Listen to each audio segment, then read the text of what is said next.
So we have a second speaker, Maria from Lisbon. She will talk about spectral gaps and entropy production for kinetic mass equation with degenerate characters. Thank you. So first of all, I would like to thank you, Degenerate, for inviting me. It's always a pleasure to come to Bonn or fact and just have discussions with several people that are present here. And I'm going to talk about joint work, two different joint work with Eric Carlen that is here and Michael Loss that is at Georgia Tech. So, okay, so I'm going to repeat a bit on what is the CATS model, because I see it's a kind of an audience that some people know very well the CATS model, some people know more or less. So, and since I'm going to really talk about that most part of the talk, I think that it's better to say what it is. So, the CATS walk was introduced by Mark Katz in 1956. It is a model for N particles that they undergo binary collisions, and the reason that he devised this model was that he wanted to devise the simplest model, N particle model, from which he could derive the Katz-Boltzmann equation. Okay? And what he wanted to know is, can I get information on the rate of convergence for the Katz-Boltzmann equation in terms just having information on the rate of convergence for the Katz master equation, so the N particle model. So he wanted to analyze convergence equilibrium for a nonlinear equation, the Katz-Boltzmann equation, with a linear equation, but an N particle linear equation. That was really his main motivation.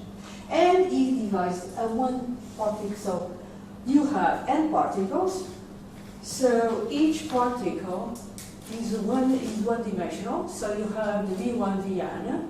Now what is going to be the state of the system? Since you are thinking about just simple, N particles, one-dimensional particles, you are going to require, so they undergo only binary collisions, and you are going only to conserve the energy. So I'm going to start with one-dimensional case, where you have that the sum of the V1 squared, V2 squared, Vn squared is going to be equal to E, and this is the only quantity that is constant. Okay, for this system, what's going to be the state space? Of course, the state space is going to be the set of all vectors, V1, V2, Vn, on the sphere of the radius current of M. Because you have V1 squared plus V2 squared plus Vn squared equal to 1, so you have the radius equal to square root of N. And what's going to be the CATS walk? Well, what you have is, so in the sphere, at each step, we pick, or it's picked a pair of particles, I and J, at random. Now, in his original model, the rates at which you pick the particles was uniform. In this case, we are just going to make it depend on the energy of the pair of particles. And then you pick an angle theta, uniform with 0 to pi, and you move from V1, V2, Vn to V1, V prime I, V prime J, M. Let's say everything is the same except this one and this one that actually suffering counterclockwise rotation. Okay, so this is the model for CATS, except that where we are going to see next, the difference is before.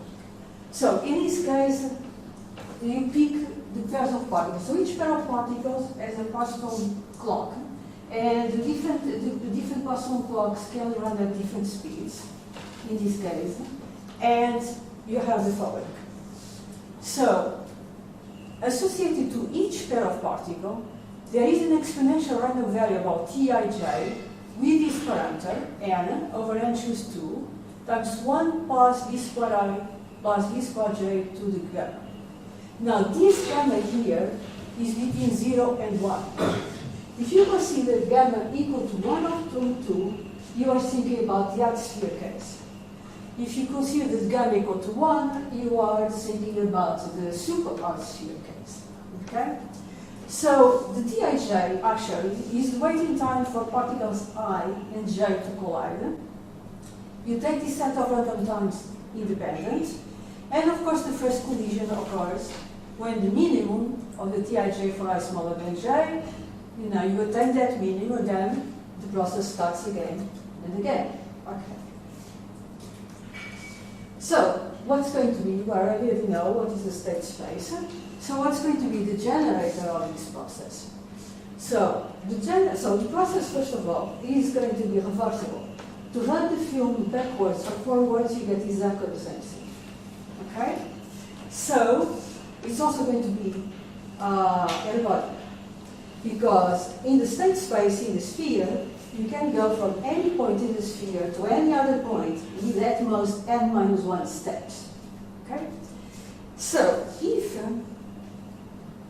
V, the initial probability density for V is F, the density of time t is going to be exponential of TLF, where L is exactly the generator of this process and is given by this expression here.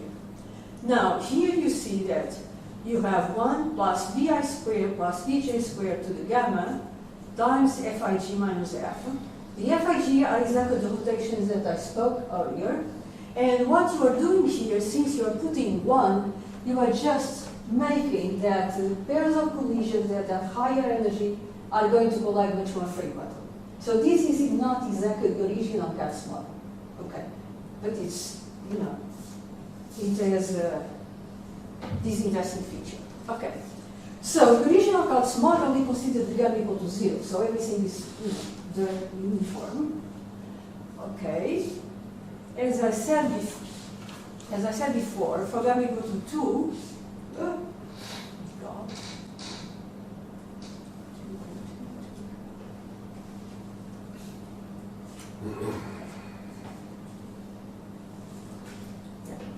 so for gamma equal to 1 over 2, we have the one-dimensional art sphere case. If you take the one that is here in blue. Excuse me, Sam, why you call it, I don't see, why you call it art sphere? Where the art sphere enter in... Vi minus the B, if you want, is Vi minus Vj. Okay, and then you can just have the Vi square plus Vj Could square. be the The knowledge gamma of equals the 1 art. over 2. Yeah. Yes. Yeah. Okay. Exactly. So You if just- you think in terms of the B, Very hard. remember that the B depends is equal to V minus Vj. Absolutely. Okay. The relative velocity. Yeah. So you can write it this way. Okay. Now, in this case, we are just putting this gamma. So two things. We are putting the gamma because actually we are going to talk also about what Cedric was able to prove for the entropy production. And he got a result for the whole gamma is between 0 and 1. And the 1 here, the 1 is not physical. And that's one of the things that I'm going to emphasize. The 1 here, let's say, is something that at the level of the entropy production, you still need to put. We prove for the spectral gap that actually we don't need to put the 1, and the 1 should not be there to start with. So this is the thing that opens up. So let's say. So you have the lambda j equal to this, like I said before. Okay, the gamma equal to 1 super Earth sphere, and Villani proved the entropy conjecture, the Cercignani entropy production conjecture for the Kac's model exactly this way. Okay, I will say more about that. But what Cedric really did, he used the super Earth sphere. And actually, in the super Earth sphere, the Cercignani conjecture is going to be 2, and then he made a comparison. And he got, not exactly the Cercignani conjecture, because the Cercignani conjecture is not even going to be 2 for all types of initial data. But okay, let me continue. So, take F, a probability density with respect to sigma, the relative entropy of F with respect to the uniform density 1 is given by this. Now here at this point you can ask why you are talking about uniform density 1. Well, because in this process what we are doing is at each step you have rotate, so of course you are going to get in the limit. When theta is going to infinity, F is going to be converted to 1. So And what you want is really so to control the rate at which that convergence occurs. Okay, and for that it's convenient. It's one way to measure using the relative entropy. That's what I'm going to show now. Okay, so you have the usual relative entropy with respect to the uniform. And why are we interested in that? We are interested in that because of the Pinsk's inequality that controls the L1 distance between F and the uniform. So we can control the rate of convergence of F to 1, or to the limiting measure, just using the relative entropy. So that is one way to control. So, as I said before, the idea is, one of the ideas that we are doing is the following. Okay, so Cercignani was able to have some sort of Cercignani conjecture at the level of the Kac-Boltzmann equation, or at the level of the Boltzmann equation. Now, remember about Kac's idea, he wants to have information on converged equilibrium from a man-particle system. So the question is, can we get some similar type of rates of convergence or Cercignani conjecture, but at the level of the n particle? And that's what we're going to do. So, the entropy dissipation under the dynamics generated by Ln is going to be this quantity here. Of course, you just write psi of x equal to this, you compute, and this is the relative entropy dissipation. Here. Here are the rotations. Now, as I said before, we want to work on inequalities that relate the Hn of f with the entropy dissipation of f. But the type of inequalities, so these are what we call the entropy dissipation inequalities, but this type of inequalities, if you really want to get information about the rate of convergence to the Kac-Boltzmann equation in terms of the information that you get of the Kac-Master equation, you need to have inequalities that are uniform in n, because in the end you have to perform as only with n goes to infinity. Okay, so that's one thing. So the Cercignani conjecture of the Kac's work would be exactly here. Here you have the entropy dissipation, and it would say that it should exist a C, a constant C. This gamma, remember that this gamma, it has to do with the kind of potential that you have, larger than 0, independent of n, such that the entropy dissipation is bounded below by C gamma Hn of f. So this would be the analog of the Cercignani conjecture for the Kac's work. So if these would be true, in that case life would be much simpler, because in that case you can get exponential convergence, because you get the Hn of exponential Tln f is going to be bounded by the exponential of minus C gamma t times the relative entropy of f to the uniform. So if you have that, now you have control of the L1 norm, and you can say that this is going to converge to 1 exponentially fast. So things were very nice and beautiful. Okay. As we'll see, it's not so easy. So, for a long time, many of us were just thinking about this problem, and in 2003, Cedric, exactly using the super-hard spheres and 1 plus VA squared plus VJ squared to the gamma, he introduced the family of operators Ln, okay, and he proved the relative entropy dissipation is bounded below by a constant C times the relative entropy over n to 1 minus gamma. Now here, if gamma is equal to 1, so the supercritical, or let's say the super-hard spheres, so if gamma is equal to 1, okay, great, the Cercignani conjecture is true, and you have exponential convergence. That's nice.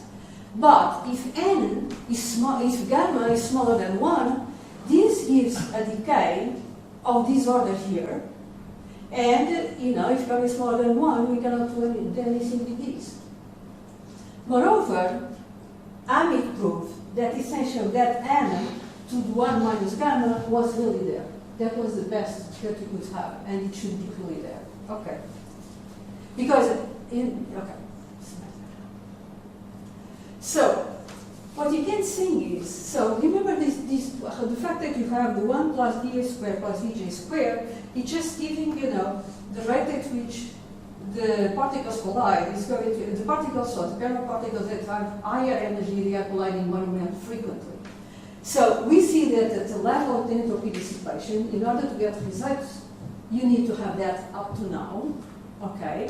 So now the question is, we really need to have the 1. And in fact, what we see is, because if you put here, in this entropy production inequality, if you put gamma equal to 2, the low energy pairs of particles is dramatic. Okay? Is that important or not?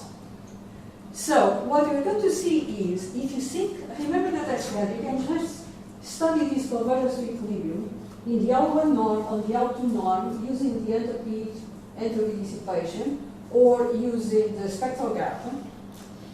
Now, if you look at the spectral gap, you don't need 1. So, Eric, Michael, and I will prove it for n equal to 3. For the 3-dimensional case, you just can just prove for the di plus dj to the gamma. So the real thing, we don't need 1 there. So that might lead to think that maybe at the entropy production level, maybe you don't need 1. We don't know.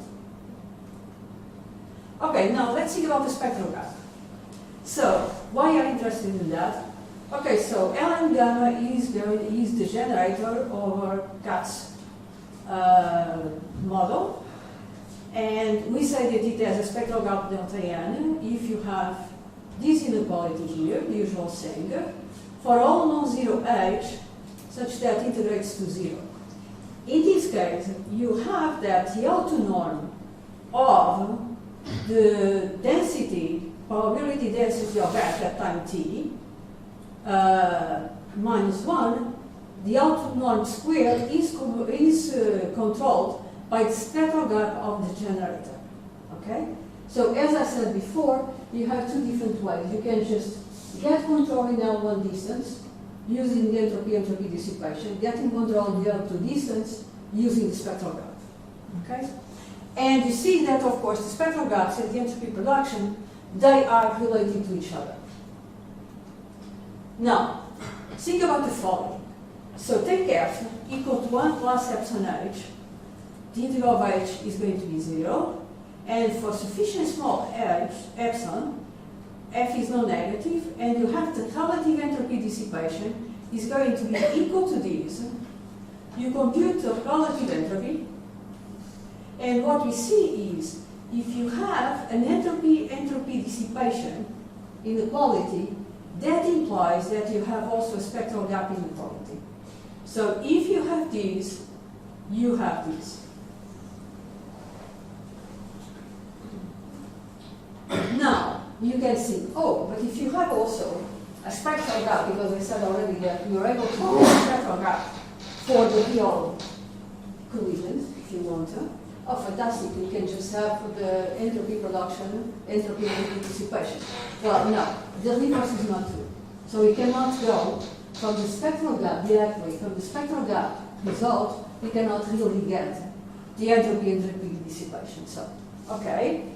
So we prove that, so even in the degenerate cases, where you have the lambda ij equal to this, note that you don't have the 1, we are able to prove this here, and notice that we don't have this factor here, the n to the 1 minus gamma that we were talking before, that actually Cedric had.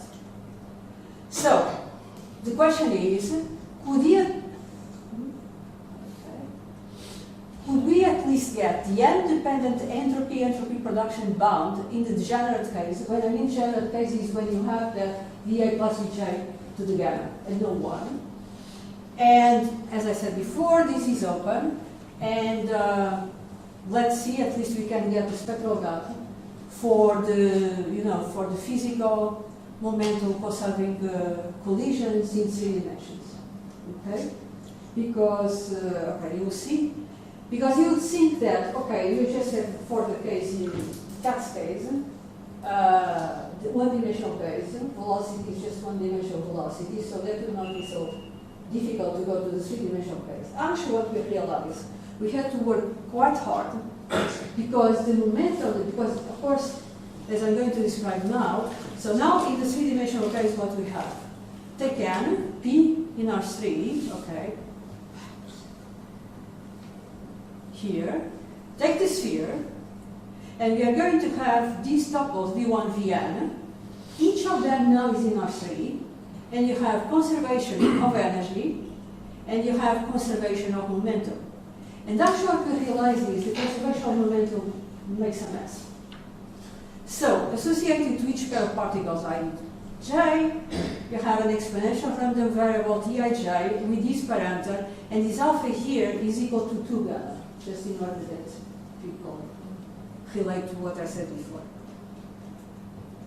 So, at the jump time t, the pair ij that furnish the minimum, they collide, and the process, you have v2, vn, all the same, except that these v star I, v star j, are going to be the only ones that change, and they change into, it's what we call the post-collision velocities, and they are going to be parametrically given by, in this form here, where sigma is in the S2, in R3. So, this is the 3-dimensional, and now we have the B, the cross section if you want. So you have this non-negative function b on minus 1, 1, such that the integral is equal to 1, and for vi different from v, this b that actually depends on the collision angle between sigma, the unitary vector in the sphere, and the relative velocity, is a probability of the density on S2. So it is used to select the time t at which we are going to have the collision, and okay, and you get Vij, you get V star I, V star j. Okay. The main example that we are interested in is b of x is equal to absolute of x, this is cosine of the angle, and okay, the alpha equal to 1. So that is going to be, so now when I have alpha, the R spheres correspond to the alpha equal to 1. Okay. What in terms of gamma it was gamma equal to 1 over 2. Now, what is the generator? Now, the generator of the Kac process, the 3-dimensional Kac process, is going to be given by this form here. Okay. Here you have your rotations. Here you have really the rate at which the collisions take place. So Fij is on this way, you have the scattering angle. And you have that, of course, k equal to y, you have V star I, k equal to j, you have V star j, and everything else is just exactly the same. Okay. Now we define the quadratic form. So Ln is self-adjoint, is negative. We define the quadratic form here, and we are interested in the spectral gap of this operator. What is the state space? Of course, in this case, the state space is the, SNEP, and the spectral gap is defined by, by definition, is going to be the inf of the Dirichlet form, where f is orthogonal to the constants, the outer norm is equal to 1. Now, how does this scale with the energy and translates into p? Okay, so we can prove this, that delta n of EP is equal to this factor here times the spectral gap when you have energy 1 and p equal to 0. Okay. And of course, it's much simpler to work on this than just to have always these factors out. So we're going to define the spectral gap for the n-particle Kac model exactly as this quantity here. And so for alpha, larger than 0 and smaller than 2, we are able to show for the 3-dimensional Kac that for each function b on minus 1, 1, that is continuous and strictly positive at 1, And for each alpha between 0 and 2, there is a strictly positive constant k, depends only on b and alpha, and remember that b, that's where your interaction is, and the alpha, and such that the spectral gap is going to be bounded below by k, a positive constant k, larger than 0. So this actually was Kac's conjecture that he made in 1956, but he made just for, the one-dimensional case, not the three-dimensional case. So we're able in 2000 to prove for the one-dimensional case, and now we finished his work for the three-dimensional case. So, question. That statement, do you need the entropy, or you could do it without the entropy? Sorry? For that statement. For this statement, no. You don't need entropy, right? No. Yeah. So what you see is it comes from the variation that you defined for in the previous set, which yes. is to look at the deviations of the energy. Yes, exactly. So we don't need this. So now, of course, another important concept, because remember what we are really trying to do is how we relate the rate of, let's say, how we get information on the rate of convergence at the level of the Boltzmann or Kac-Boltzmann equation using information from convergence of the n-particle model. Okay, that's what a real goal is. Now, for this, of course, you can see that if you are thinking about the Kac-Master equation, so your initial data, or your data, live in a sphere. For the Kac-Boltzmann equation, the initial data just lives in R. So you have to relate these two things. And that is the reason that the notion of chaoticity is very important. Okay? Now, what does it mean? In a very big way, you can just say that chaotic means that they are, in a sense, close to being product measures. And one thing that we also see is when we are at the level of the Boltzmann equation, you have essentially a product. When you are at the level of the Kac-Master equation, you don't really have that. So you have to do something else, and you did that already some time ago. Okay? So one of the questions is, can we get better entropy production inequalities for special chaotic densities? Okay? So now, of course, what we do is we look into Cedric's result and we try to say, okay, can we get some similar thing for the Kac-Master equation?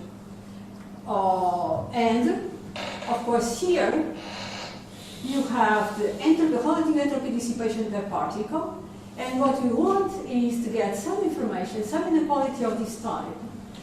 Remember, Cedric also has this epsilon here, and of course this epsilon is closer and closer to 0 depending on how many moments you have. So if you have more and more moments,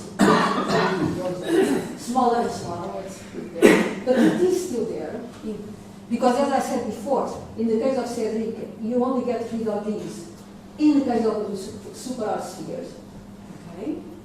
So we want to show inequalities of this kind for special chaotic data, and we need at this condition, and we need also that this chaoticity, this property, is propagated by the equation, by the evolution. Okay? Okay. Okay, as I said before, Cedric used the super hard spheres, and that the Cercignani's conjecture is true, and then he compared for all the other physically relevant interactions. Okay. Now we are going to present two more results in this direction. Now, in this we have the following. One requires only a form of chaos known to be propagated.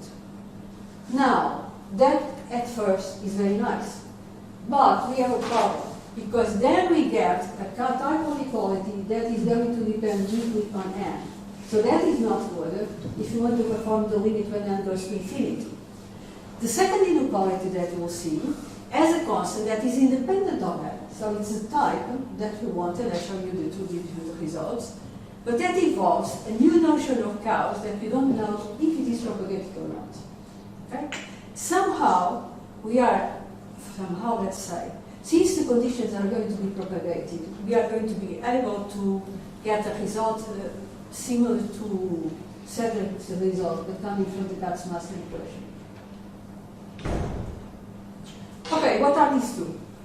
So take Fn in the spatial probability measures of in Sn minus 1, symmetric. We say that Fn is log scalable if there is c larger than 0, independent of n, such that the sup of the absolute value of the log is bounded by c times n. Okay. So essentially what this means is you have an exponential bound for the condition. What also Cedric has.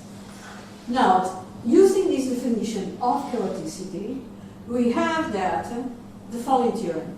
Take Fn, symmetric, log scalable, with this constant Cf.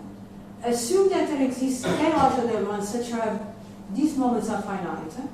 Then we have that the relative entropy dissipation per particle is bounded below by a constant C that depends with on n times the relative entropy per particle to the power 1 plus 1 minus gamma k minus 1. So this is your epsilon here. Okay? And what we don't particularly like is this constant C depends, you can compute, but depends on n. So if really your motivation is to make the limit, it's not really very helpful. Now, you can also define a stronger notion of chaoticity. And that's what we did. So a symmetric family of probability densities, Fn, has the log power property of order beta larger than 0, if there is a constant c larger than 0, independent of n, such that you have this here. Now, you have 1 and 2 here, but we could have I and j and somehow all I and j and then divide by n. So it's just for a question of, it's easier, it's simpler to show. So, this condition on the probability measures, Fn, the fact that they have the log power property of order beta is a quantitative chaotic condition. And actually, when in 2004, with Eric, Michael, Cedric, and Jean Darlou, we proved that the existence of chaotic data, that, those chaotic measures that we gave a prescription for, they very easily satisfy this. So the theorem says that take Fn have the log power property of order beta with associated constant c larger than 0. If there is k larger than 1 plus 1 beta such that you have these moments, finite, then we have this relation here between the relative entropy dissipation per particle and the relative entropy per particle, and you have 1 plus epsilon here. Okay. And this is very, is really the analog of what we'll see, what Cedric has, but from a completely different way. So, if we knew that our new strong notion of chaos was cross-propagated by the equation, everything would be nice and done. Okay. However, the conditions on F that are required for the normalized products to be like real products are easily shown to be propagated by the Kac-Boltzmann equation. And this allows us to sidestep this question if the new definition of chaoticity is propagated by the equation and enables us to get exactly this result. Okay. So we have F, second moment equal to 1. Assume the condition that you have k larger than 0 and k larger than 1 plus 1 beta. You have these moments finite, the minimum fourth moment. Okay. You have the Fisher information finite. And you have an exponential about for F. Cedric also has that.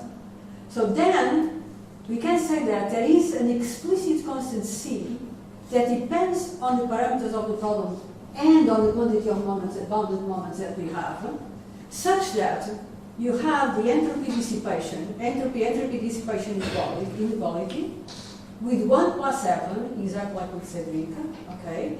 The difference is Cedric obtained just going to the super-hard spheres, comparing later using that as a comparison for any physically relevant conditions.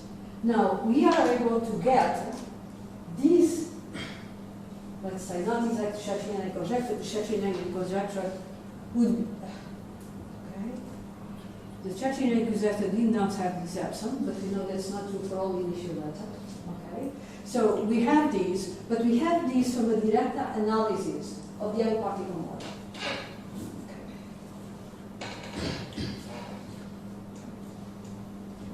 Guys, I already said this. Yeah.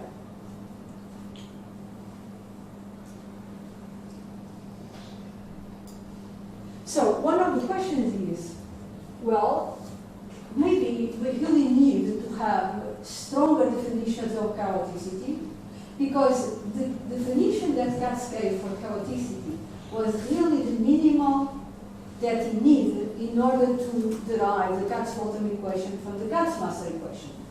So maybe in order to prove properties of the solution of the Kac-Boltzmann equation, you need to have stronger chaoticity notions. That's one thing.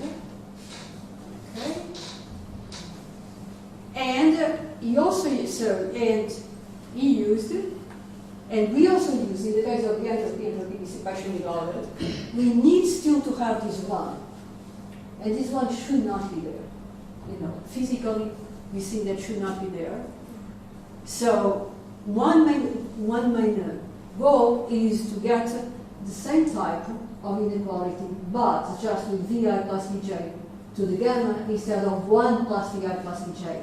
Instead, so it's not completely clear that you need really to accelerate the particles, or you need to give higher probability for the pairs of particles that have higher energy. Why should be so? Particularly because when you look into the spectral gap, you don't need to do that. So that's one of the mysteries. So now very quickly, I see that I'm going to give some highlights for the proof of the spectral gap for the three-dimensional case. Okay? So what I showed before, so here is our result at the level of the entropy dissipation for the Kac-Master equation, or the Kac-Master equation. Okay, that's one result. Now, as I said, we are able to prove the spectral gap for the three-dimensional gas. And let me just very briefly, I'm not going to show the proof, I'm just going to show the main ingredients that we have there. In this, so what we do is the following. So we introduce a conjugate process. And the conjugate process is a Markov-Chain process, but at each step, remember the gas, just everything gets the same except two velocities. Here is the opposite. So here you have that the conjugate process, at each step, all but one of the velocities are updated. Okay? The rates in the process are still not bounded below, but they depend only on one velocity. Okay? So now you say, well, why do you really introduce this conjugate process? We introduce the conjugate process because it's much easier to look into the spectral gap for this conjugate process, and then you bound one spectral gap for the real thing, you bound it below by the spectral gap for the conjugate process. So, okay, so we introduce this, into the conjugate process. We also do these quantitative estimates on chaoticity of the sequence of invariant measures. So we define AN to be the subspace of L2 Sn, consisting of the functions that depend on only one dimensional, depend on only one variable. They are built in this way. F of V is equal to the sum, j equal to from 1 to n, of Vj, Vj. So they only depend on V through Vj. Okay? They are orthogonal to the constants. So we can assume that each one of them is orthogonal to the constants. So that's another piece from the proof. And then we prove the following. We prove that for Ln larger than C, there exist constants Cn that they converge to 1 when n goes to infinity, such that the outer norm to the square of f is bounded above by this sum and below by this sum here. Okay. So of course, you know, this would be trivial with the constants equal to 1, but here you can see dependence and independence. So actually what we see is that these constants here, Cn, are equal to 1 minus all of 1 over n. So they are almost independent. They are not fully completely independent. Okay? And we have an explicit constant. The other ingredient is to make a trial function decomposition. So we are going to decompose the function f into 3 parts, okay, s, g, and h. H is the component in the orthogonal of up to n, an. S plus g is a nice component in an, and we just bound each one of these components, and they are orthogonal, essentially orthogonal between each other.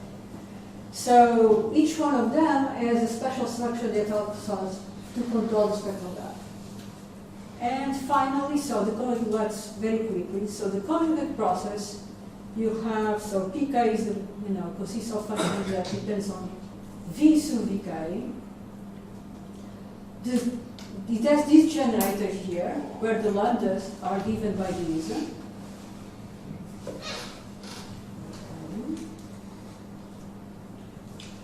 is not too important. And we have these. So this is the spectral gap for the conjugate process. Okay? And we can use this. So we can prove that the spectral gap for the flow process can be bounded below by the spectral gap for the conjugate process. And of course, it's much easier to work with the conjugate process. Okay. And I think that's much of what I want to say. So we have this. And you can see the spectral.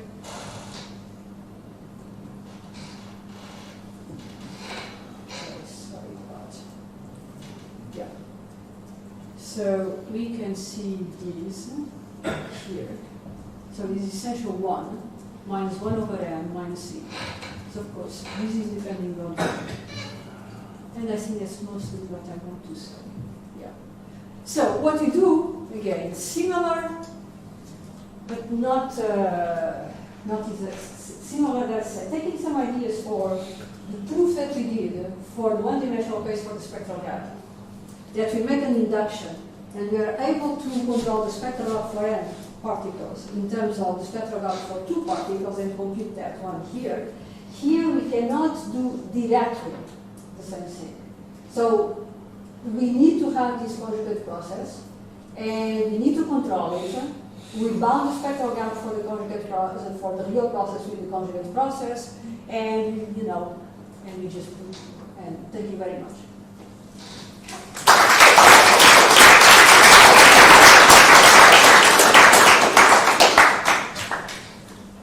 Any question?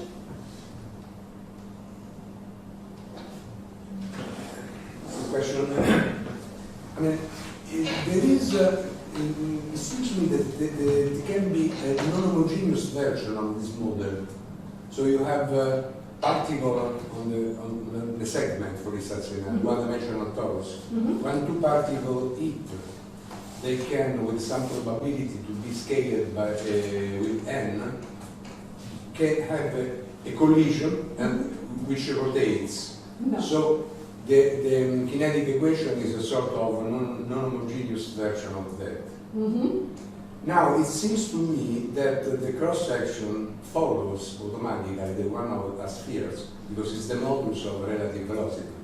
So it seems to me that if you think from the point of view of something which is not mean field but is a real interaction, I think that I don't know. I suppose that has not been studied because it seems natural. Then you compute the delta on time, give rise to delta in position times the relative velocity. Yes. And so this seems the natural cross-section. Yeah, it could be that we should do that. But but these things are, yeah, we should do that. But these things are quite tricky technically. So it took us quite some time so we compute the spectral graph for one particle, for the one-dimensional Kac, and we thought that the fact that we have conservation of method did not really change much. It changed a lot. It changed a lot not morally, but it changed a lot in technical terms. No, yes. So My comment is aside. No. So maybe now we should look at exactly what you were saying. Can we do But that? I guess the thing is, to keep the thing reversible, so you have like you would in 3 dimensions, you have to have, since only the energy is conserved in these collisions in 1 dimension, to mock up a hard spheres, you have to take the square root of vi squared plus vj squared, because that's the same before and after the collision. So if you use the rates you're proposing, you will get a non-reversible process. So it would be non-reversible, and so it So that would. would be. So when you look at the relative velocity in 3 dimensions, then it has a connection with the actual Boltzmann equation. No, don't say 1 dimension. But in 1 dimension, it's non-reversible because the modulus of vi minus vj It's is going to not be different. flexible, but if you compute the generator, it makes sense. So the generator makes Yeah. It makes sense. sense is the time derivative derives a delta function in time. Right. And with this delta function in time, when you write the generator in terms of x, give rise a Jacobian, which is the modulus of the relative velocity. Then you take the adjoint for the measure, and you find that when you take the one particle distribution. That's right. So we have a non-self-joint generator. No, I'm thinking not in the microeconomic, always in. I mean, how to minimize the correlations as much as possible. It's an extra. Yes, it's a different reality. Yeah, it's an extra. Sorry, probably my question is mistaken, but I do not understand why, when you consider hard spheres in 3D, your function v of x is 2 modulus x. I think it must be 1, but maybe I'm mistaken. Because you use this form of the Boltzmann equation. You write v prime and double v prime in a form related to the mass system. But then the scattering of hard spheres is isotropic. Then the function v must be 1, I think, not constant. Because you have to have independence on the angle between the 2 and the There's the cosine of the scattering angle. I mean, it's vi minus vj dot the scattering angle modulus of that. Yes. So the v has to have the cosine of the scattering angle. Because the minus vj is there. Times the cosine of the angle. I mean, the hard sphere process. Yes, if you write Boltzmann equation in the form, say, which you see, for example, in books of Cercignani, then of course you have this kind of kernel. Yeah. But you actually write Kac's equation in different form. Probably not like in the book of Cercignani. Your velocities after collision are but it's of course technical. Yeah, v is still discuss equal to the more, but, cosine times, in case of the obscure times the relative velocity. So that's the x essentially there. And this is can be probably very I small. misunderstood something. That's good. Yeah. Okay. Any questions? So we send mail again.